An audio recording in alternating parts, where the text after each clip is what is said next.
Okay, welcome back to Fast Chip Performance then. My name is Tim Davies, and this is a pretty horrendous story that we've got for you today.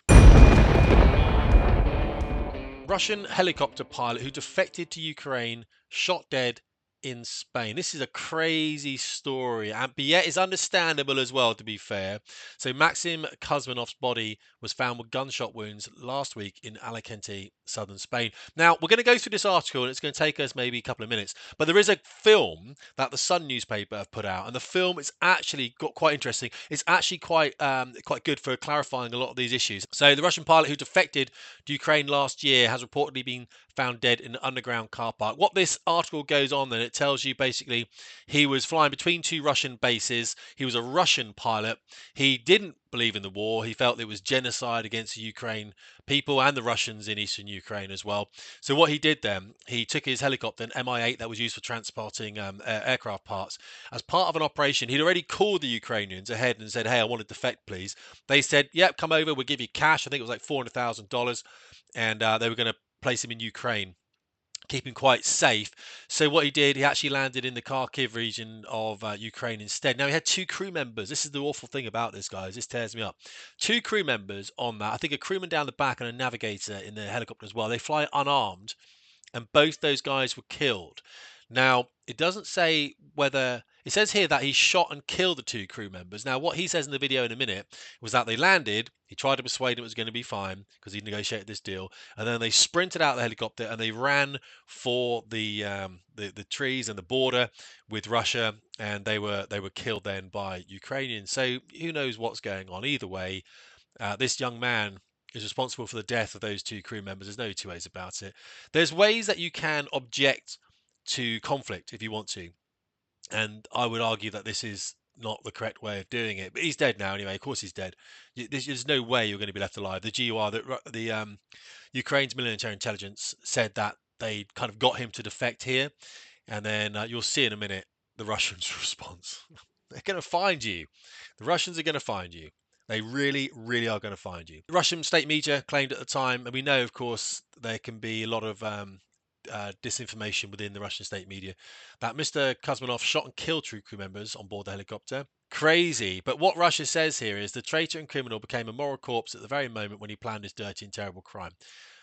I mean, your days are numbered. Your days are numbered. Let's not label this. Let's go into that Sun video then. I'm going to play this video, and then I just want to talk to you about what it's like being on a squadron that's going into a conflict where you kind of all don't really agree or disagree with it. It's a bit up in the air. And this is what happened to me back in 2003 when we went into Iraq, into southern Iraq. So I'll play this quickly, and then we'll have a bit of a chat about it, all right? Hopefully you can see it, okay? I've got to leave myself in this little window for some copyright issues and stuff like that, guys, all right?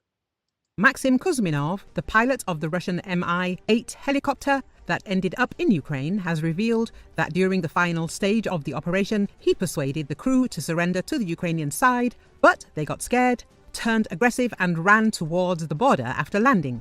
The Russian pilot spoke about this during a press conference in Kyiv. "I had two crew members with me. We did not have any weapons with us. Our pilots fly unarmed. No one could resist me since the navigator had no helicopter piloting skills. I reassured the guys, telling them everything was fine, good people lived here, and nothing would go wrong. But they got afraid, began behaving aggressively and eventually rushed out of the helicopter towards the border." О судьбе Кузьминова говорят спокойно и уверенно. Приказ уже получен, а его выполнение – вопрос времени. Найдем человека и накажем его по всем строгости закона нашего государства за предательство, ну и то, что предал своих братьев. До суда не вернется, я думаю, не доживет. Конечно, найдем, мы до всех дотянемся, наши руки длинные. Ну а как можно такое отпустить? Мы не можем такое отпустить, по-любому накажем. So that's an horrendous video, of course, and they're absolutely right. This can't be tolerated. You can imagine if everyone was to defect. The deaths that man's defection would have caused to the Russian military. They've lost a helicopter, they've lost two crew members, they've lost a pilot as well. It does have a tangible effect on your own military if you do defect. And we'll have a quick chat about this now. The article goes into some pictures and it pretty much says the same thing, guys. It just says there's a young man there, captain obviously, and you can see the other guys are like, yeah, his name. Oh, it says £400,000 reward is what he got. He was offered to have a new life in Ukraine. His family was shipped out earlier before he did this, apparently, into Ukraine from Russia, and he decided he was going to go and live in Spain. Of course, they found him. Of course they found him. You can find anyone. There's ways you can find anyone, believe me, you really can. It's really difficult to understand because, of course, everyone's very anti-Russian. I fully understand that. Don't get me wrong. There's lots of reasons why that should be the case. Absolutely, 100%. I'm talking on this young man and what he's done and how that affects Russians, not only for their morale, but how it affects them in real life costs. Like someone taking a helicopter, Serswell helicopter, that was used to take aircraft parts and then taking that away, giving that to the enemy. Obviously, 2 crewmen were killed there, and those crewmen had families as well.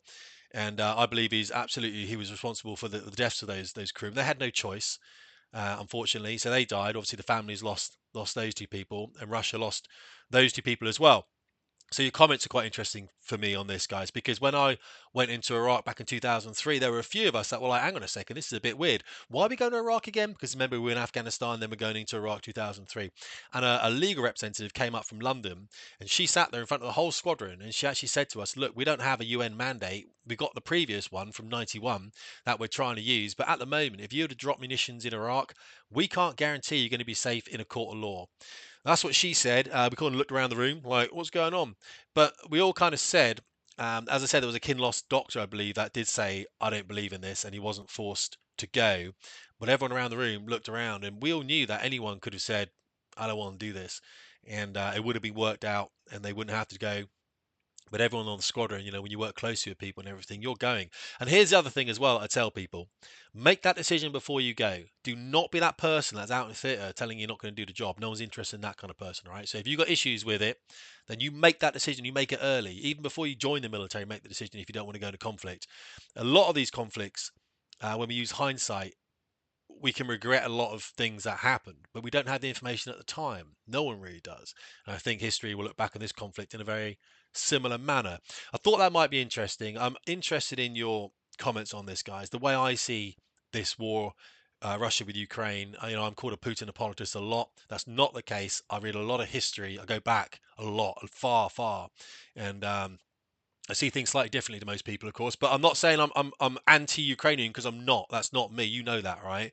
And I'm most definitely not pro-Russian either. I just think the whole thing is an absolute shambles. And what's going to happen is Putin's going to be left with 20% of the countries, mostly the eastern regions, which are Russian-speaking people. Ukraine's going to be wrecked because all the young men aren't going to be around anymore, and there's just going to be a lot of death. And that could have been worked out early last year with peace talks, but of course Boris Johnson was sent over there, wasn't he, by the US President Biden to keep Zelensky fighting. And I just think it's just the whole thing is horrific. The whole thing is horrendous. Didn't need to happen like this. Did not need to happen. And it has. Hit your comments down on this, guys. You know what I mean? Whatever you feel about conflict, especially when you're on the squadrons, you don't do what this man did. That's all I'm saying. Tim Davies, Fast Ship Performance.